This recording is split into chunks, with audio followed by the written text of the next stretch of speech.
Halo teman-teman semuanya, kembali lagi bersama kita di layanan edukasi politik bersama tutor Afrageris, yaitu Anissa Tanzil Azizir, Prayoga Pamungkas, Gerald David Pasaribu, dan juga saya sendiri Muhammad Rizky. Jadi pada video kali ini pembahasan kita yaitu mengenai materi sistem pemerintahan yaitu demokrasi.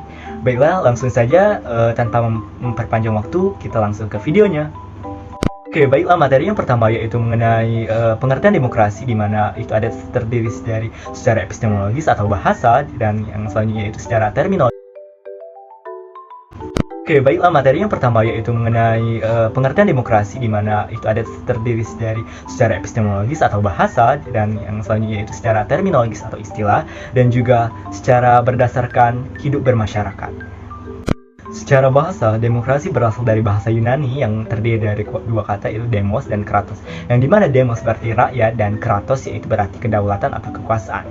Jadi pada dasarnya secara bahasa, demokrasi merupakan sistem kekuasaan atau kedaulatan suatu negara yang berada di tangan rakyat. Jadi dimana demokrasi ini sistem pemerintahannya itu berada di tangan rakyat. Jadi segala suatu keputusan itu berada di tangan rakyat. Baiklah, selanjutnya itu mengenai terminologis atau istilah, di mana pandangan beberapa ahli, yaitu salah satunya Joseph Schimmer, ia berpendapat bahwa demokrasi merupakan suatu perencanaan konstitusional untuk mencapai keputusan politik, di mana individu-individu memperoleh kekuasaan untuk mencari cara perjuangan kompetitif atas suara rakyat. Ya, balik lagi, ini sama saja ke pengertian epistemologis, di mana yaitu segala suatu keputusan itu berada di tangan rakyat. Baiklah, selanjutnya itu menurut Siniho, di mana ia berpendapat bahwa demokrasi merupakan bentuk pemerintahan yang dimana keputusan-keputusan pemerintah yang paling penting itu baik secara langsung maupun tidak langsung didasarkan pada keputusan mayoritas yang diberikan secara bebas dari rakyat dewasa. Yang selanjutnya itu berdasarkan cara hidup bermasyarakat, yang dimana mengandung pengertian bahwa rakyatlah yang menentukan ketentuan-ketentuan dalam mengenai masalah kehidupannya, juga termasuk mengenai kebijakan negara, di mana kebijakan negara ini akan berdampak dan menentukan masa depan kehidupan rakyat.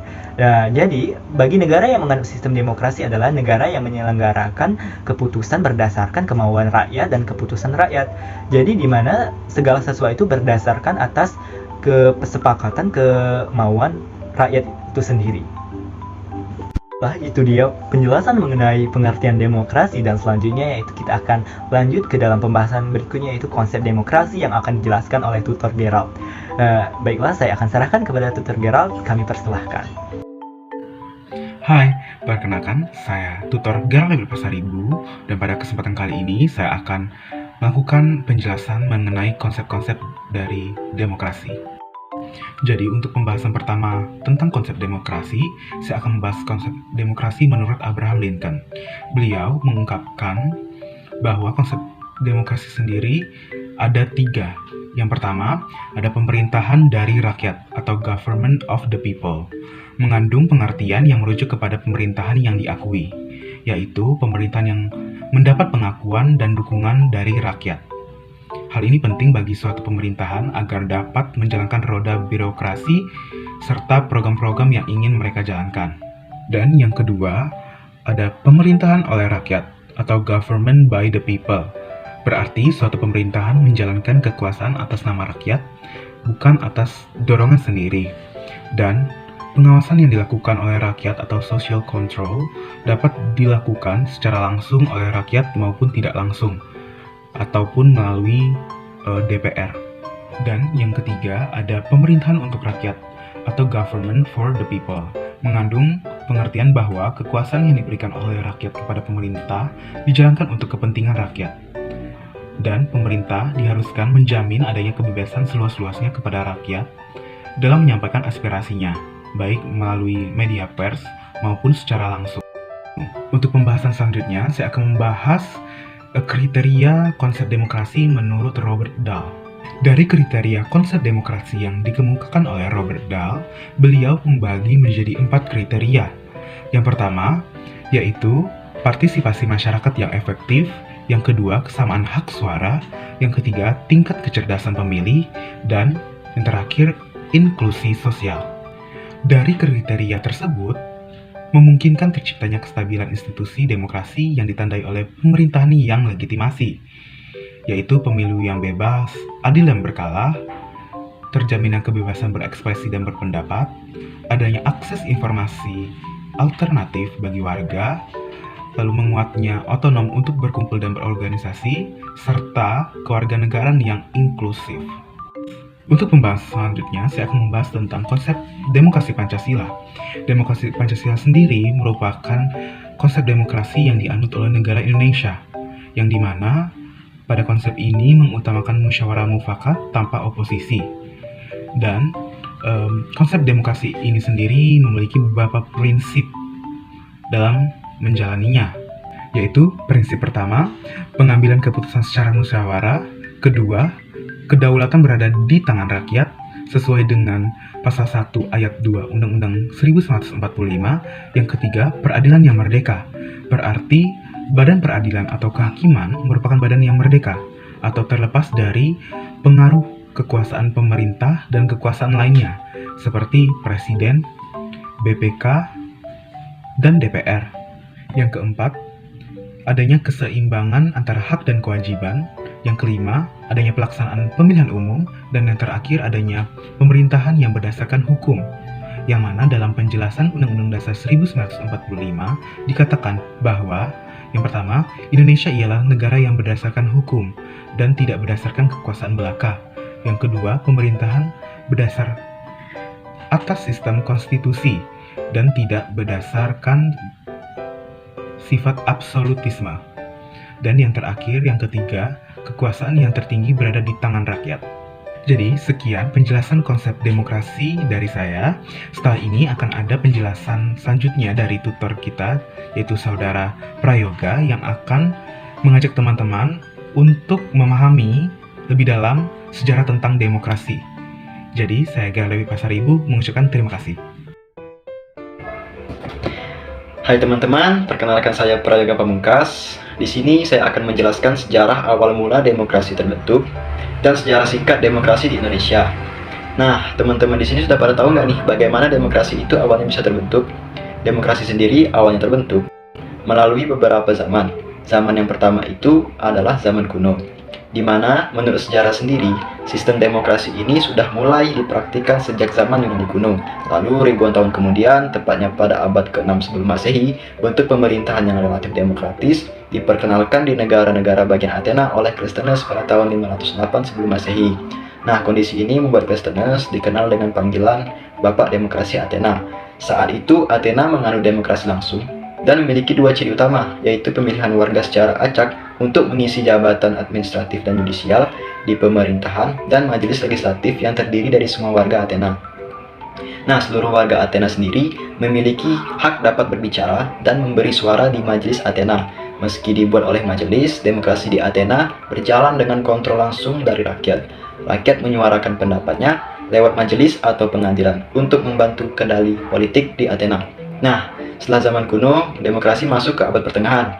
Selama di abad pertengahan, muncul berbagai sistem yang memiliki pemilihan umum atau pertemuan, meski hanya melibatkan sebagian kecil penduduk atau populasinya, seperti contohnya pemilihan Gopala oleh kasta atas di Bengal, persemakmuran Polandia Lituania, The States di Tirol dan Swiss, dan masih banyak contoh yang lain. Nah, selanjutnya adalah demokrasi yang kita rasakan sekarang ini, yaitu demokrasi era modern pada abad ke-18 dan 19. Bangsa pertama dalam sejarah modern yang mengadopsi konstitusi demokrasi adalah Republik Korsika pada tahun 1755. Konstitusi Korsika didasarkan pada prinsip-prinsip pencerahan dan sudah mengizinkan hak suara wanita, di mana hak ini baru diberikan di negara demokrasi lain pada abad ke-20.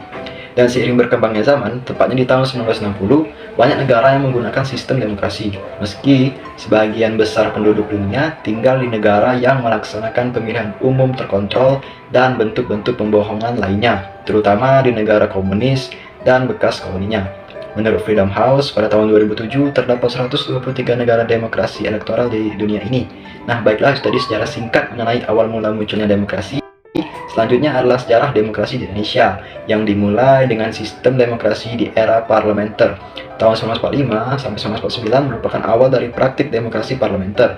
Namun, karena kehidupan politik masa itu tidak stabil, maka demokrasi parlementer ini tidak berjalan dengan baik dan mengakibatkan tidak berjalannya program-program yang dibuat pemerintah secara berkesinambungan.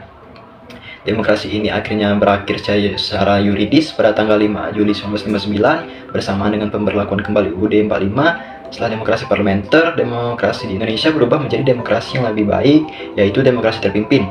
Pada tanggal 22 April 1959, Presiden Soekarno menyampaikan amanat kepada Konstituante atau Dewan Pembentuk UUD tentang pokok-pokok demokrasi terpimpin yang terlihat baik dan tidak bertentangan dengan Pancasila dan UUD 45. Namun, konsep-konsep itu ternyata tidak direalisasikan sebagaimana mestinya. Alhasil, demokrasi terpimpin kerap kali malah menyimpang dari nilai Pancasila, UUD 45, dan budaya bangsa Indonesia.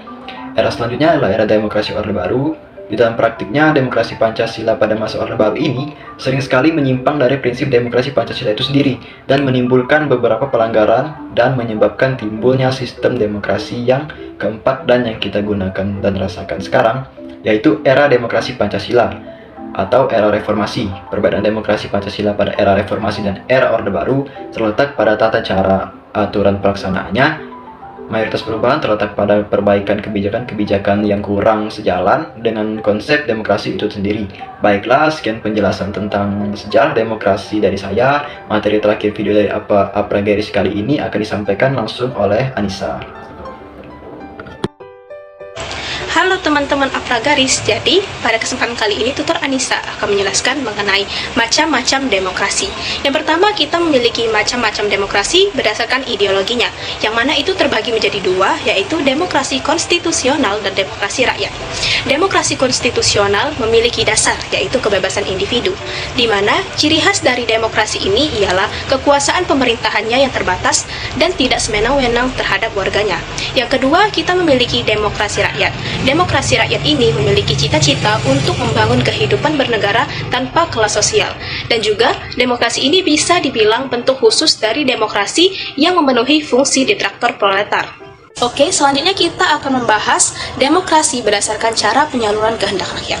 Yang pertama ialah demokrasi langsung.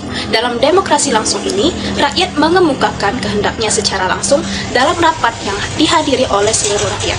Namun, demokrasi ini hanya bisa dijalankan pada sebuah negara yang memiliki penduduk yang relatif sedikit dan dengan wilayah yang relatif sempit. Yang kedua, kita memiliki demokrasi perwakilan atau demokrasi representatif. Di sini, rakyat menyalurkan kehendaknya dengan memilih wakil-wakilnya yang akan duduk di kursi parlemen. Yang ketiga, kita memiliki demokrasi perwakilan sistem referendum, yang mana bisa disebut demokrasi ini merupakan gabungan dari demokrasi langsung dan demokrasi representatif. Dalam demokrasi ini, rakyat memilih wakil-wakilnya untuk duduk di kursi parlemen, namun parlemen tersebut tetap dikontrol oleh pengaruh rakyat dengan sistem referendum dan juga dengan inisiatif rakyat. Setelah tadi kita membahas demokrasi berdasarkan ideologi dan demokrasi berdasarkan cara penyaluran rakyat, sekarang kita beralih pada demokrasi berdasarkan titik perhatiannya. Yang pertama, kita memiliki demokrasi formal.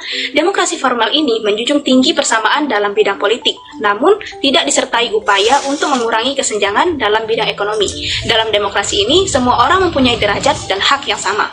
Kemudian, kita juga memiliki demokrasi material. Titik berat dalam demokrasi ini ialah upaya menghilangkan perbedaan di dalam, namun persamaan bidang politik terkadang diabaikan dan juga terkadang dihilangkan.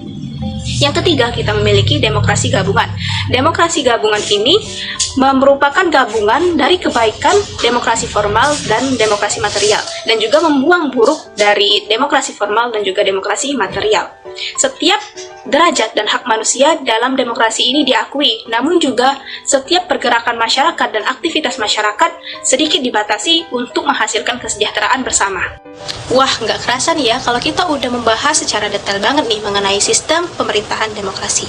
Namun, materi yang disampaikan Tutor Anissa tadi bisa dibilang menjadi penutup dalam video kita kali ini. Jika teman-teman merasa layanan edukasi politik dari Apragaris ini sangat bermanfaat bagi kehidupan perkuliahan teman-teman, bisa banget untuk like, comment, and subscribe, dan sampai jumpa di video Apragaris selanjutnya.